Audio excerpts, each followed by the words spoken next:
Three Sports, and we have another great episode coming at you today on this glorious day. Thanks to everybody for tuning in, and I am joined by Alex Ross, who is a famous golfer from Davidson College. He once hit a 57 at the Dogwood Invitational back in 2019, so he joins me to relive some of those days and talk about when he won Atlantic 10 Rookie of the Year, a couple of Atlantic 10 championships, and growing up in Georgia as well. It's cool to hear the perspective of a golfer and sort of what it takes to make it or not in minor league golf, especially from his perspective. So thanks to everybody for tuning in, as I said, and thanks also to Alex Ross for joining me on the show. Great episode of Unique Pathways on this one. So thanks as always, and stick around to the end because this one, as is everyone, is a good one. Unique Pathways is sponsored by Piedmont Realty Holdings, building better together. Bellaterra Landscaping and Hardscaping Services. ECS Prosthetics, we come to you. Jeff Burton Consulting, charting your path to a successful outcome. Major League Mindset, results on and off the field. Blue Sky Property Management, own your experience. BSN Sports, the heart of the game. I'm excited to welcome on to the show today Alex Ross. Alex was a former golfer at Davidson College as well as the University of Southern California. Famously, he shot a 15 under, a 57 at the Dogwood Invitational in June of 2019, so we'll get into that a little bit. And he's played some minor league golf as well in the last couple of years, so really excited to have Alex on the show. Alex, I want to open up with this question right here. Just because golf is a sport that's so individualized and just getting your perspective on how that affects you both mentally and physically, there's no one else to blame when you mess up and there's no one else to take responsibility when you succeed, right? In other sports, there's obviously a coach in golf, but not to the same extent that there could be in football or in basketball. And, there's no teammate, there's no running back and quarterback and wide receiver. Does that mentality make it difficult as a golfer? Well, thanks for having me on, Ben. That's a good question. I think that golf makes you individual, obviously, within the sport, but it also teaches you to be just pretty self-reliant on your own. So that was one thing that drew me to golf initially. I played a lot of sports growing up, and I kind of just wanted it all on me. I wanted the ball at the end of the game when I was playing basketball. And so I really just like the whole self-reliance piece of it where, I trust all the work that I put in, and I want it to be all on me. What are some pros and cons to having it both mentally and physically every day when you go out there, be it all on you? Well, cons, I guess you'd say there's more, a little more pressure. There's kind of nowhere to hide. And so, yeah, the pros though, like I said, I know exactly what I'm going to put into it, and golf is a tricky game where sometimes you have rough stretches, sometimes you have good stretches, but more or less you kind of get out what you put into it, and so that's kind of the theme that I've loved, where I can see all the work that I've put in through high school, college, and pro, and it all just kind of builds on itself.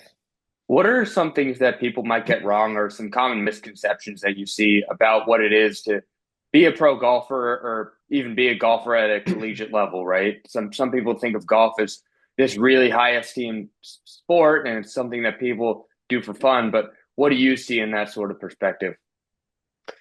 Well, the first thing I would say is, and this is fairly recent, a lot part due to Tiger Woods, but the physical side of golf is something that's evolved a lot. You see golfers working out a whole lot more, golfers in the gym lifting heavy, and just really trying to take care of their body, because longevity is super important in golf. And if you're not healthy, then you can't play, much like other sports. But it puts a lot of stress on your body, turning and rotating. And so that, I would say, that's a big part that people don't get. The other side, I guess, pro golf stuff, and this is like any pro sport, but it's pretty glamorous at the top. But the lower level stuff, the minor league stuff, kind of like baseball. I'm a big baseball fan. Hmm. Um, is you're grinding. There's guys out there living out of their car, um, doing whatever they can to make ends meet to try to play tournaments to try to make it to the next level. So Oh yeah. the stuff you see on TV is awesome, but at the same time, there's 10 times as many dudes, out there grinding in Florida week in, week out, trying to get up there. Yeah, and I want to talk about what it's like to play minor league golf in a little bit, but I want to start out with what I opened with. The headline when anyone searches your name, your 57 shot, 15 under par event outing in early June of 2019 at the Dogwood Invitational. Going back to that day, some people called it absurd, that result. What do you remember about that course, about that event, about the aftermath? Just take me through that whole situation. Sure. So yeah, I mean that was a day that definitely shaped my life, I would say. Coming from, being at Davidson's obviously a Division I school, but not a huge golf program. And really kind of jumping onto the map with something like that was something that really changed the trajectory of my career. Hmm. So yeah, just one of those tournaments where it's a 4 round tournament. There's a cut after 3 rounds of this one. And so I hadn't played great the first 2 rounds and knew I needed a great round on the third day just to make the cut. Um, Turned out that I made the cut and then some. So again, it's just one of those things with golf where you put all the work in, you never know when everything's going to kind of come together. And that day it just kind of did. It just kept making birdies and yeah, it was awesome, really gratifying to see all that hard work pay off. So I read that you asked someone on that day because you were feeling good about yourself, and I think you were through the first nine or something, and you asked them what the course record was, and what did they tell you, and what do you do? What did you do with that information? So that was actually before we even started. Okay, Um, it was funny that a couple dudes in my group I was good friends with. So we were hanging around about to tee off, and I was just like, why not? Let's ask. yeah, Something I'd never done before. It just kind of came up. So asked them. They told me it was 60. Webb Simpson, good PJ Tour player, shot uh-huh, 60 a number of years ago. And I was like, all right, you know what? Let's go chase it. Why not? Just started yeah. hot, and the rest is history.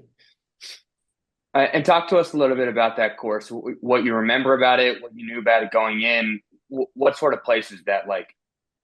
Sure. So Druid Hills Golf Club in Atlanta is awesome, awesome club. I'm actually from Atlanta, so I played it a number of times.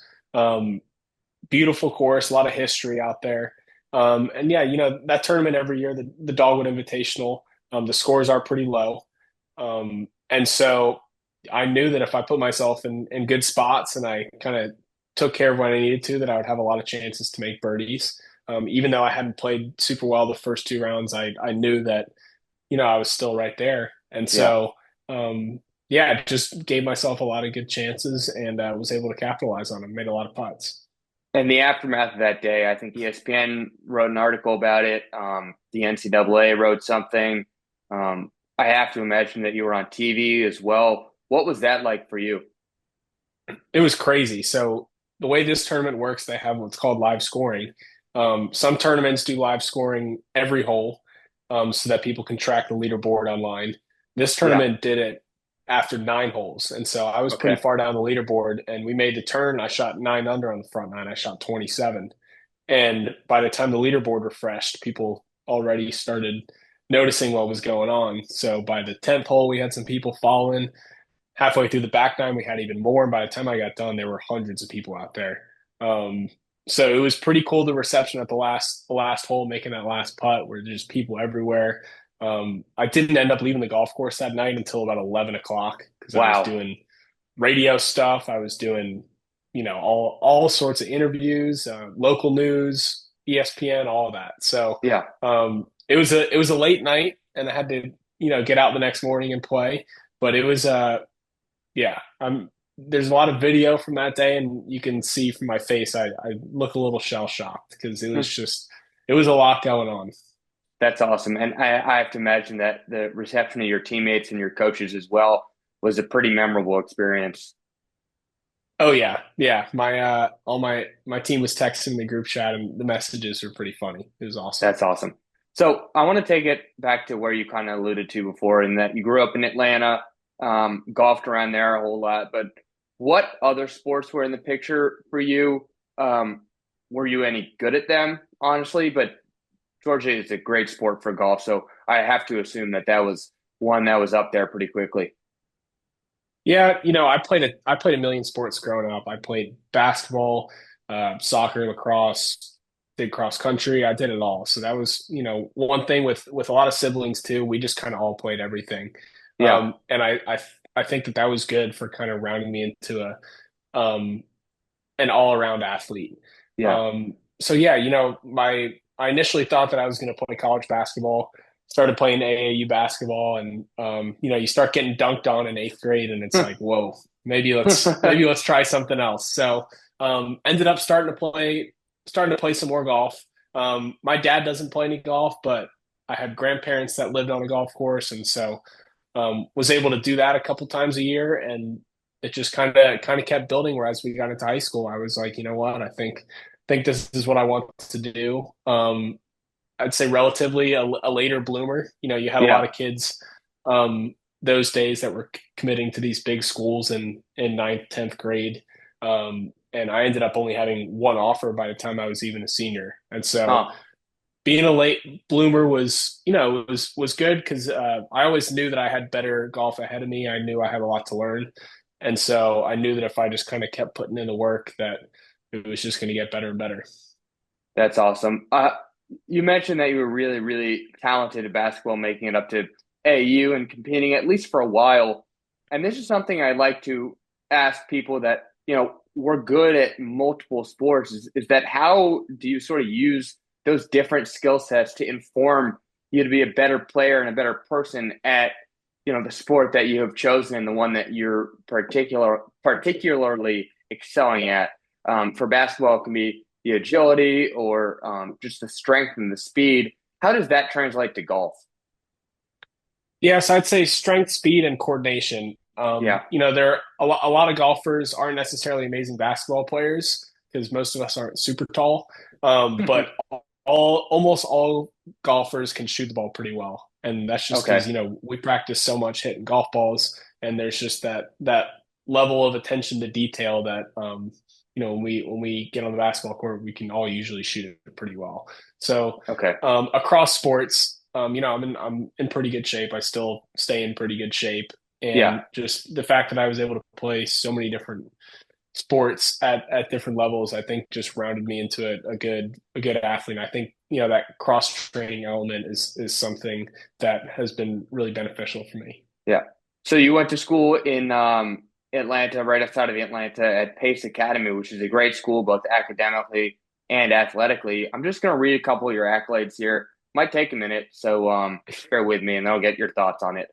Two-time team captain, 13th ranked player in the state of Georgia, all-state selection after your junior season.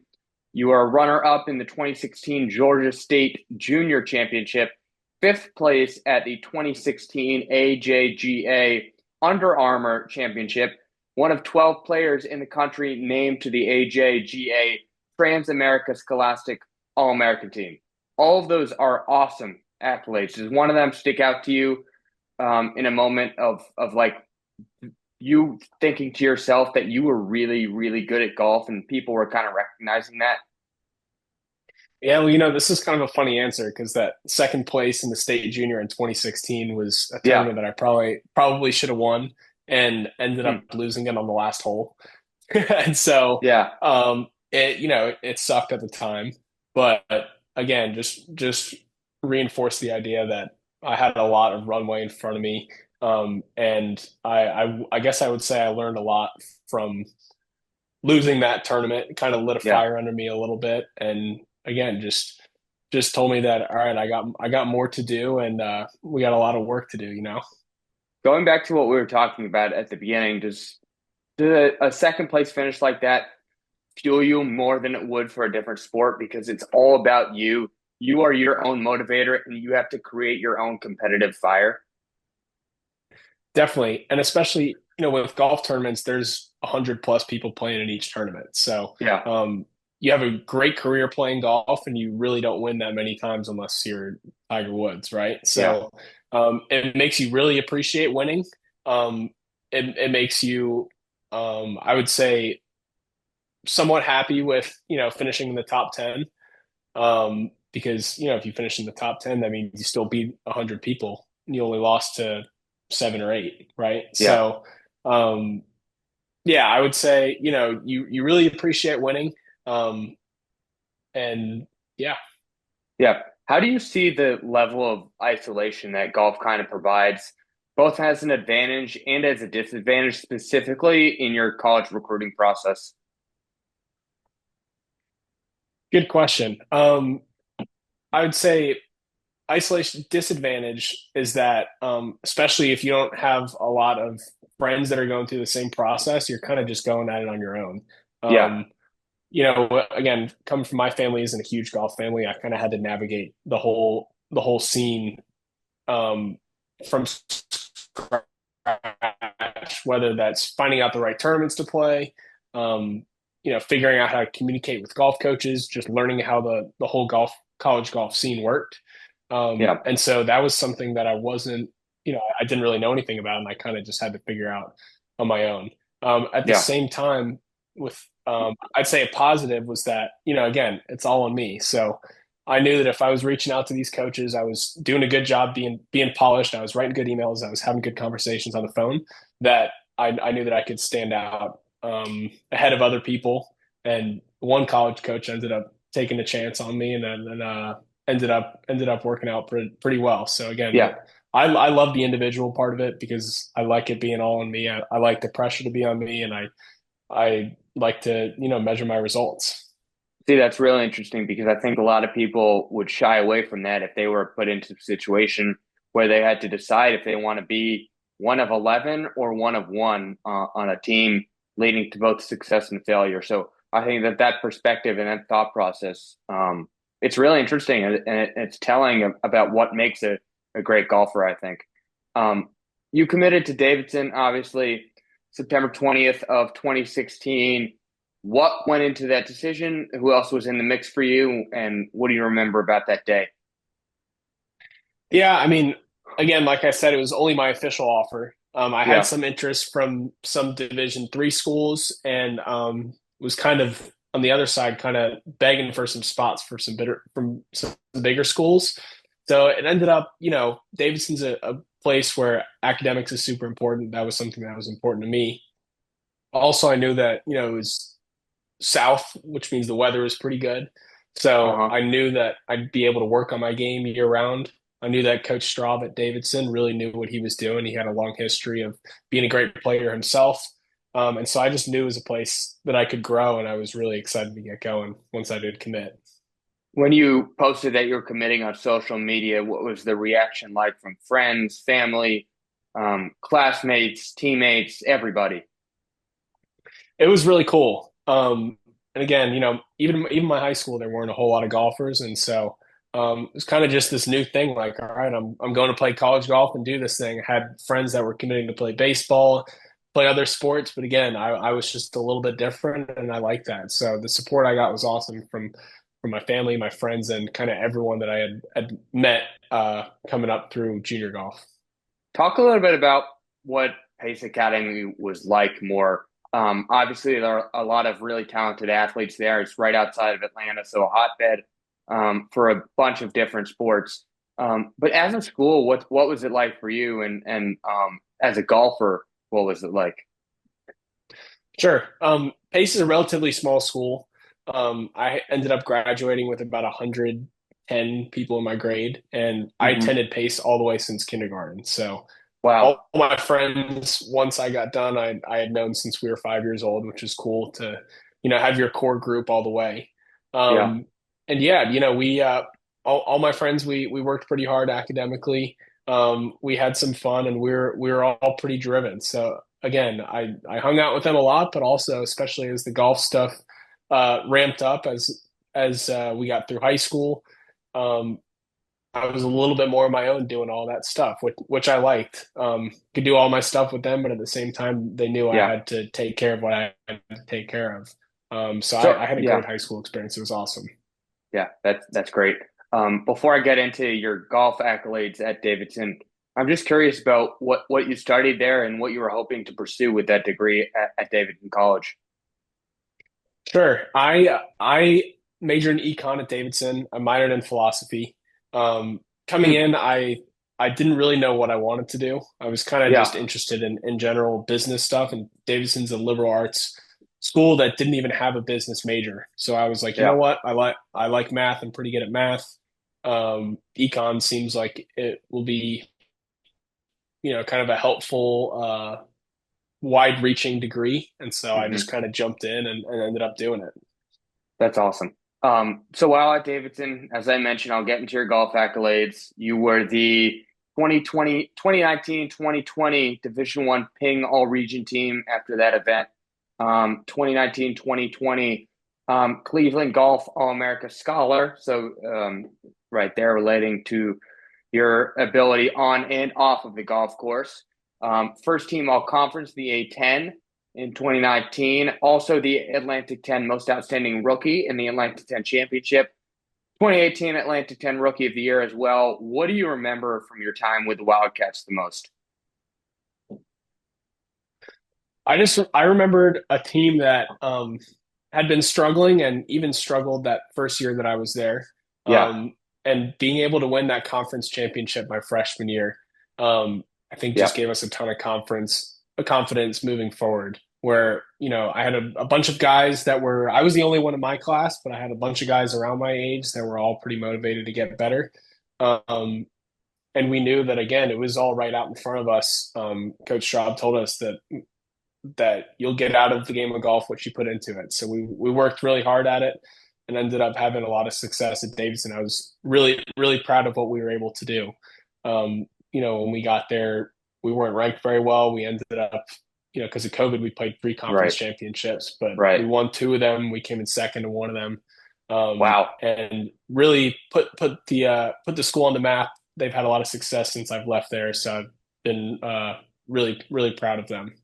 What's it like when you reach the mountaintop holding up that A10 trophy? Is it fulfillment? Is it satisfaction? Is it relief?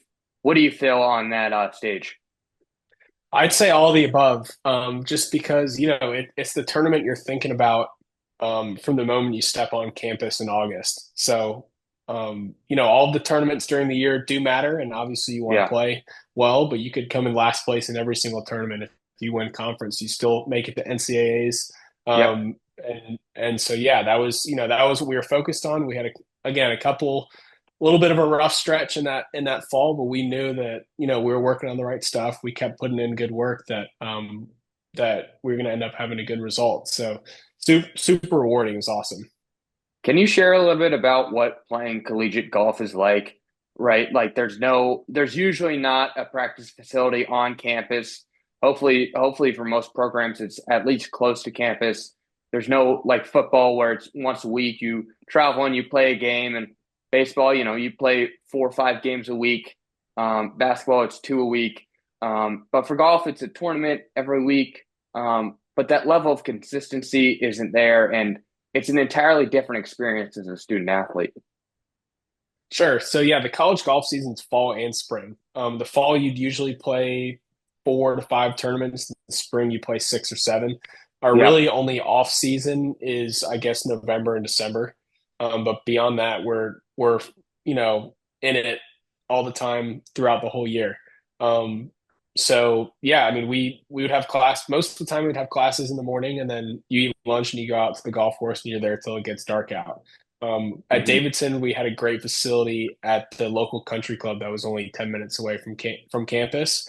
So it was super easy to get out and practice. You really had no excuse to not be working all the time. So I was, Yeah. out there pretty much every day. But Awesome. there's a lot of time management that goes into it where you get up, you're in class from 8 to noon, eat lunch, and then you're there, and then you go to sleep and do it again.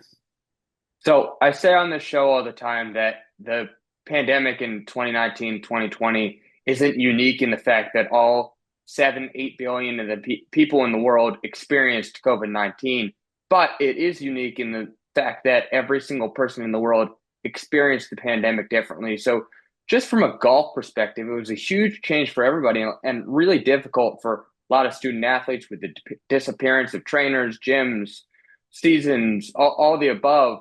But for golf, it's almost the opposite. Golf is an isolating sport already, which we've talked about. It's outdoors. Golf takes a lot of time, which now suddenly a lot of people had. Seemingly everything a golfer could want. I have to imagine that this was kind of a help for you as much as the pandemic was a hurt for everybody else, and just the amount of golf rounds that you were able to get into. Yeah, I mean, you would think so, and this is something that I guess left a bit of a sour taste in my mouth with how the school specifically handled it, but I guess the Yeah, NCAA in general, because it is one sport that we theoretically would have been able uh, to do and play tournaments seamlessly with all the restrictions. We ended up having a bunch of tournaments canceled like everyone else, but it kind of dragged on a little bit longer than everyone expected. yeah. It changed all of our workout stuff a little bit. Practice was the same, which was great. Like you said, we could get out there and do our own thing and be safe and all that. But as far as how it changed our day to day, it was pretty disruptive. Do you think that you were able to get out on the course more because you didn't have as much going on? And was that maybe even a turning point for you in your growth as a student athlete? Yeah, but at the same time, like you said, everyone was playing golf. Golf courses have been slammed since COVID. Yeah, yeah. And that's something that we all joke about now is that golf's gotten too popular. You got people playing all over the place. So, it was fine. It was just the tournaments being canceled and kind of our schedule being interrupted that we Yeah. weren't too happy about. So, as I mentioned at the top of the show, you transferred to USC after graduation from Davidson to continue your studies, getting a master's degree, and also continuing to play golf. My first question on this is if there is any, I'm just wondering if there's any difference between East Coast golf and West Coast golf. Yeah, I mean, the grasses are different. That was a main thing that I had to learn about. So I grew up putting on, mostly Bermuda grass and bent grass too. And out there, they got this stuff called POA, which is a whole different animal. The ball rolls funky, and it was just a little bit of an adjustment. So beyond Yeah. that, the golf was pretty similar, but learning the new putting surface and adjusting to that was definitely a challenge. Talk a bit about your move out to Los Angeles and what went into the decision to go continue your playing and your studies at Southern California. Yeah, so it was cool. Once I knew that we had that extra bonus year because of COVID, I Yeah. put my name in the portal pretty much immediately.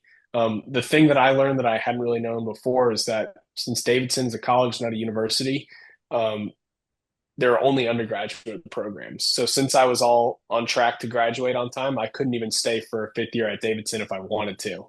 I Huh. knew I had to pick somewhere else to go play. So once Huh. I got in the portal, um, I looked up the top 50 schools in the country and I sent out an email to all 50 of them. Wow. And started getting responses, which was cool. On the front end, heading into Davidson, where I was kind of begging for roster spots versus, having some success at school and actually, being pursued was fun.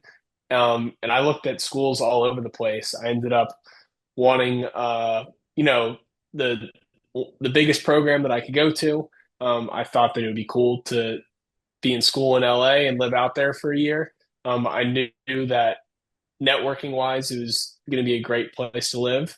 And so everything just kind of fell into place and ended up living out in LA for a year. Do you think that all of those people that you were cold emailing knew you as Alex, the person that once hit a 57, or Alex Ross, a two-time A10 champion and a rookie of the year at Davidson College? And was that kind of hard for you to conceptualize that you're not that people only know you for a certain segment of what you've done? Yeah, short answer is yes. The 57 stuff thing is it's probably going to be sticking with me for some good time, which I'm okay with. Yeah. I am really proud that after that 57 I had a great college season right after that.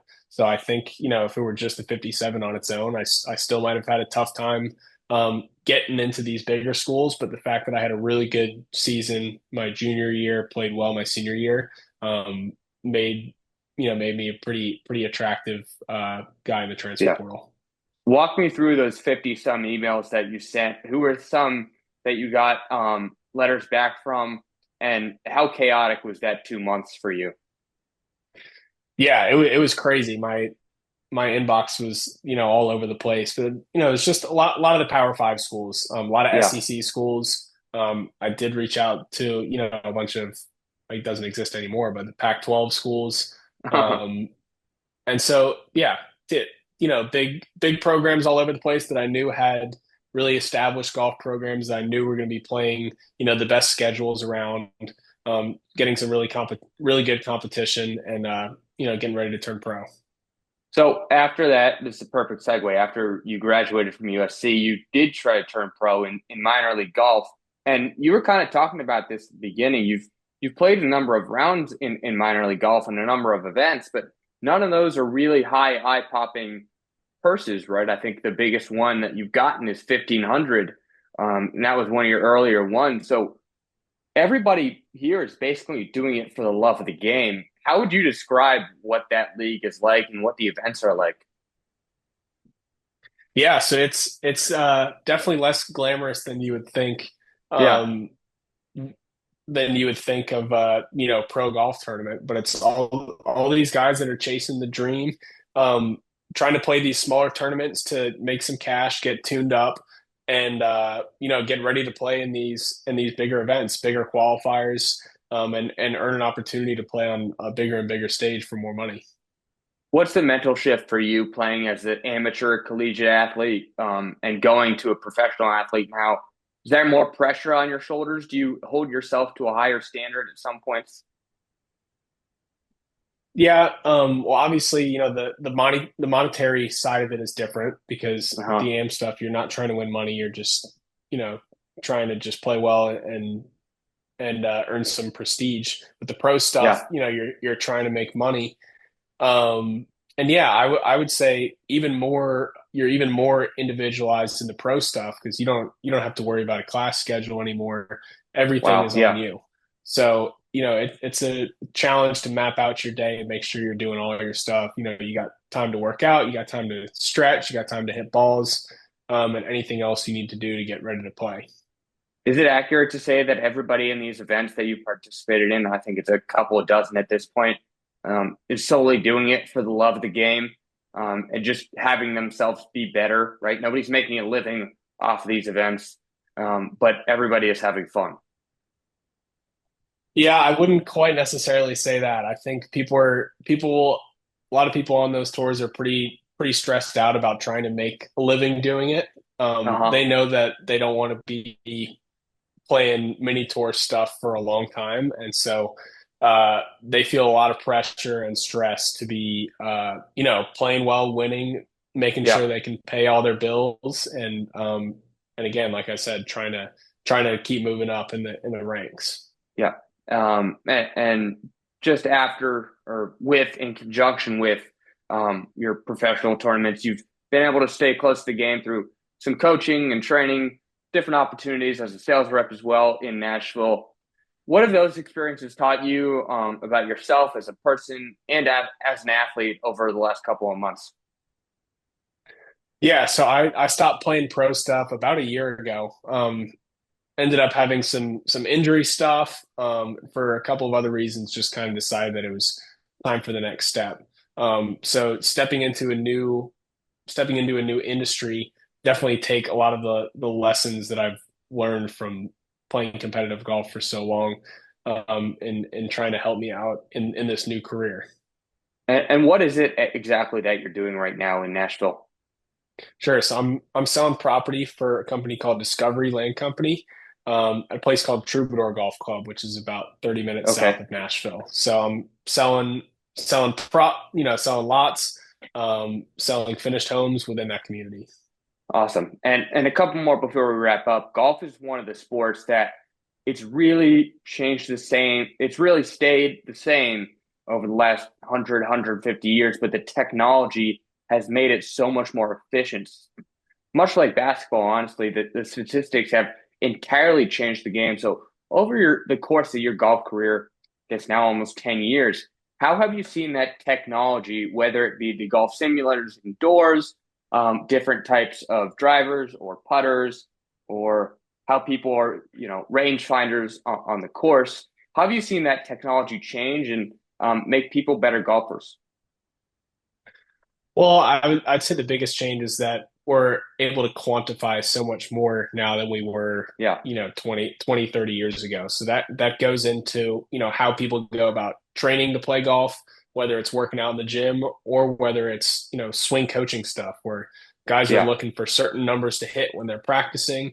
Um, and yeah, everything is a lot more like I said, just numbers based. So people are looking for certain numbers. They know if they can hit those numbers, then they're gonna, be consistent and be able to play some better golf. What are some of the golf numbers that you look at either for your game or when analyzing someone else? Sure. So I'd say ball speed is a big one. Uh-huh. With this new technology and people working out more, people just hit the ball further and further. So you got to keep up. You can't be having dudes out drive you by 40, 50 yards. So making sure I'm doing everything in the gym so that I can hit the ball far enough, but also making sure I'm doing it in a way where I'm not going to be hitting the ball all over the place and I actually know where the ball's going. How much are you able to get out on the course now, even though you're not playing professionally, you're still connected to the game and everything like that. And I assume it's still something you do a lot for fun and probably beat your friends or whoever you're playing with because you were a professional golfer. Yeah, I mean, a lot of golf through work stuff. It's definitely helped as a networking tool and a business tool in this new Yeah. job. So, I definitely don't hit as many balls and grind on the range as much, but I still try to play a decent amount. I took a good bit off when I was kind of hurt and didn't Yeah. really practice at all or touch a club, but I play, at least once or twice a week now and can still get it around pretty well. Awesome. Well, we'll wrap up with a couple of rapid fire questions. Get your thoughts on some things real quick, and then I'll let you go about your day. First rapid fire question for you: what's the best golf course you've ever played on? Ooh, Friar's Head on Long Island, New York. And this can be the same answer or a different answer, but your dream golf course to play on. Probably Augusta. Haven't done that one yet, but I haven't will done that, but soon. you grew up pretty close. I know, not too far. Did you ever go to the Masters? Was it a big thing growing up in Atlanta for you? Yeah, I've only been to the Masters once. I went for a Tuesday practice round about Wow. almost 10 years ago from now and haven't been back since. So Is it hoping as to play it magical? at some point. Yeah, it's really cool. It's awesome. Create your dream golf outing for this next one. Dead or alive, what three other people would you want to have an afternoon with? Ooh, that's a good question. I would say my grandpa kind of taught me how to play. So I still like try to play with him as much as I can and get down to Yeah. Florida. So I'd say my grandpa, I guess Tiger Woods, Uh-huh. and one more. It's a good one. I don't know. Maybe my brother. He doesn't play a whole lot of golf. He plays about once a year, but he's pretty good. So I'm going to try to get him into it more and more over the next couple years. That's awesome. Are you strong on the walking versus golf cart debate? Not a whole lot. I guess I kind of like riding now, just Okay. because it's just because it's faster. But yeah, college we walked all the time, so I'm cool with riding now. Okay. Who is your favorite athlete growing up? You've talked about Tiger a lot. Yeah, I was a big LeBron fan too. Still am. So Nice. I like watching him. Still like watching Nice. basketball. What's the best snack on the golf course? I eat a lot of beef jerky on the golf course. That's Really? been big for Huh. me. Yeah, And that keeps you filled up for the 2 or 3 hours or whatever a golf route takes these days. yeah, it's good lean protein. I eat a lot of it. That's awesome. All right, we'll wrap it up with this last question. The question I ask every single person that comes on the show. It can be about golf. Your answer can be about food, about walking versus riding a golf cart. It can be about your new job. Um, But here's this. What is one great piece of advice that someone has given you and you would like to share with the world? Another good question. Um, let's see. One good piece of advice that anyone's given me. I guess just being able to talk to people and converse Yeah, will help you, in anything that you do. And that networking is really important for business. It helps you out in sports, and just, being able to talk to people, being able to make friends, can help you out in more ways than you would think. that's awesome. I couldn't agree with that more. It's a valuable asset for all different types of people and all different types of fields and situations. So I think that's a great piece of advice, and I wholeheartedly agree with it. Alex, really appreciate you taking some of your time today to hop on the show and give me some of your insights and share your story from when you once hit 57 in June of 2019. I know at some point you'll grow old about talking about that day, but I had fun learning about it, and hopefully you had fun going back in time and reliving some of those memories. So really appreciate you joining the show. And I hope everybody enjoyed this conversation as well. So thanks so much, and best of luck in the future. Thanks for having me, Ben. Appreciate it. Yeah, thank you. That was my conversation with Alex Ross. Thanks to Alex once again for That was my conversation with Alex Ross. Thanks again to Alex for joining the show today. Really enjoyed learning a bit about golf and his story of shooting 57 at the Dogwood Invitational in 2019, being a golfer in Atlanta and then at Davidson College, then at USC as well, and sort of his experience on the minor league golf circuit and what those days were like. So thanks to Alex for joining the show. Thanks to everybody for tuning in and for watching this. Thanks also to the H3 board, and including Jeff Burton and Andy Huffmeyer for making this show possible. If you're listening to this, first of all, thank you for making it all the way to the end. I hope you enjoyed it. But please leave a comment on the YouTube if you are so inclined. Leave a 5-star review on Apple Podcasts if you choose to. If you want to do a 4-star, that's all right. But 5-star is obviously preferred. It helps us out a lot, and it knows we're making a difference and people care about what we're making. Give us a follow so you don't miss another episode. Subscribe, hit that bell on YouTube. And of course, follow us on social media, H3 Sports Media. We're putting a ton of great content out on there. So I'm your host, Ben Rekosh. This has been another episode of Unique Pathways presented by H3 Sports. Stay tuned for a new episode coming soon. We're going to have some great conversations. And if this is the last episode that you've run into, go back. Maybe this is your first time listening to the show. We have some great episodes and conversations in the archives. Season 3 has been going off swimmingly here so far. So thanks to all who have supported thus far, and we can't wait to continue going forward. So thanks for tuning in once again. And that's a wrap on this episode of Unique Pathways presented by H3 Sports. I'm Ben Rekosh. Unique Pathways is sponsored by Piedmont Realty Holdings, building better together. Plethora Landscaping and Hardscaping Services. ECS Prosthetics, we come to you. Jeff Burton Consulting, charting your path to a successful outcome. Major League Mindset, results on and off the field. Blue Sky Property Management, own your experience. BSN Sports, the heart of the game.